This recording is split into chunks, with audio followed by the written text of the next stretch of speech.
آپ یقیناً smart phone استعمال کرتے ہوں گے اور آپ نے یہ بھی سن رکھا ہوگا کہ اپنے موبائل کو رات بھر چارجنگ پر مت لگائیں ورنہ اس کی بیٹری خراب ہو جائے گی۔ لیکن کیا واقعی ایسا ہے؟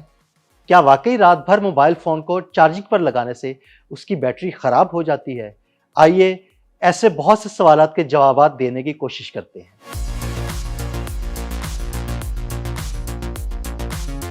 کچھ سال پہلے تک سمارٹ فون صارفین کو کہا جاتا تھا کہ وہ اپنے موبائل فون رات بھر چارجنگ پر لگا کر نہ رکھیں ورنہ بیٹری کو سنگین نقصان پہنچ سکتا ہے، مگر اب نئے سمارٹ فونز کو اوور چارجنگ سے تحفظ فراہم کرنے کے لیے حفاظتی سسٹمز موجود ہوتے ہیں۔ مگر پھر بھی متعدد افراد یہ سوال پوچھتے ہیں کہ کیا زیادہ وقت تک ڈیوائسز کو چارجنگ کرنے سے بیٹری کو نقصان پہنچتا ہے یا نہیں؟ تو اس کا مختصر جواب یہ ہے کہ ایسا کرنے سے موبائل فون کو نقصان نہیں پہنچتا۔ در حقیقت ہر وقت فون کو بیٹری سے لگائے رکھنے سے بیٹری خراب نہیں ہوتی، کیونکہ جدید smart phone smart charging system سے لیس ہوتے ہیں جو بیٹری فل ہونے پر بجلی کا استعمال روک دیتے ہیں تاکہ ڈیوائس کو اوور چارجنگ سے نقصان نہ پہنچے۔ تو اگر آپ اپنے آئی فون یا اینڈرائیڈ فون کو گھنٹوں تک چارجنگ پر لگائے رکھتے ہیں تو پریشان ہونے کی ضرورت نہیں، مگر جب یہ کہا جاتا ہے کہ اس سے فون کی بیٹری کو نقصان نہیں پہنچتا تو اس کا مطلب یہ نہیں کہ اس سے ڈیوائس پر کوئی اثرات مرتب نہیں ہوتے۔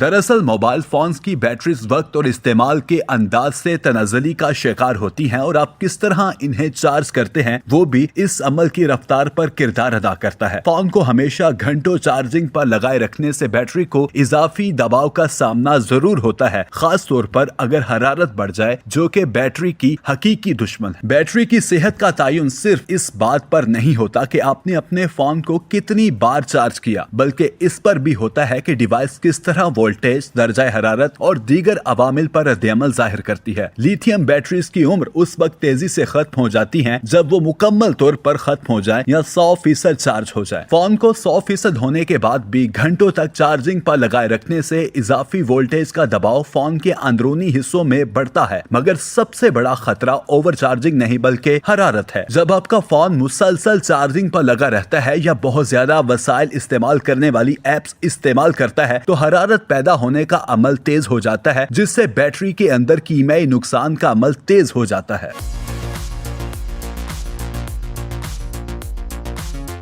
ایپل کی بیٹری گائیڈ میں اس حوالے سے بتایا گیا ہے کہ لیتھیم بیٹریز کی گنجائش میں قدرتی طور پر وقت کے ساتھ کمی آتی ہے۔ اس عمل کی رفتار کو سست کرنے کے لیے آئی فونز میں آپٹامائز بیٹری چارجنگ کو استعمال کیا جاتا ہے، جو صارف کے روزمرہ کے معمول کو سمجھتا ہے اور چارجنگ کو بیٹری 80% چارج ہونے پر روک دیتا ہے۔ کمپنی کی جانب سے مشورہ دیا جاتا ہے کہ ڈیوائس کو زیادہ درجہ حرارت والے ماحول میں چارج نہ کیا جائے۔ اینڈرائیڈ فونز میں بھی ایپل کی طرح بیٹری کے تحفظ کے لیے فیچرز موجود ہوتے ہیں۔ ان فیچرز کو جب انیبل کیا جاتا ہے تو ڈیوائسز 80 سے 85% سے زیادہ چارج نہیں ہوتی تاکہ گھنٹوں چارج کرنے سے بیٹری پر دباؤ نہ بڑھے۔ لیکن تمام تر حفاظتی سسٹمز کے باوجود کچھ حالات میں بیٹری کو نقصان پہنچنے کا عمل تیز رفتار ہو جاتا ہے، کیونکہ زیادہ حرارت بیٹری کا سب سے بڑا دشمن ہے اور اگر فون کو سورج کی روشنی، گاڑی یا تکیے کے نیچے رکھ کر چارج کیا جائے تو اس سے بھی ڈیوائس کا اندرونی درجہ حرارت بڑھتا ہے۔ چارجنگ کے دوران فونز کے استعمال، خاص طور پر گیمنگ یا ویڈیو ایڈیٹنگ سے بھی ڈیوائس کے اندر حرارت بڑھتی ہے اور بیٹری تیزی سے تنزلی کا شکار ہونے لگتی ہے۔ سستی اور غیر مستند چارجنگ کیبلز یا اڈاپٹرز کے استعمال سے بھی ایسا ہوتا ہے۔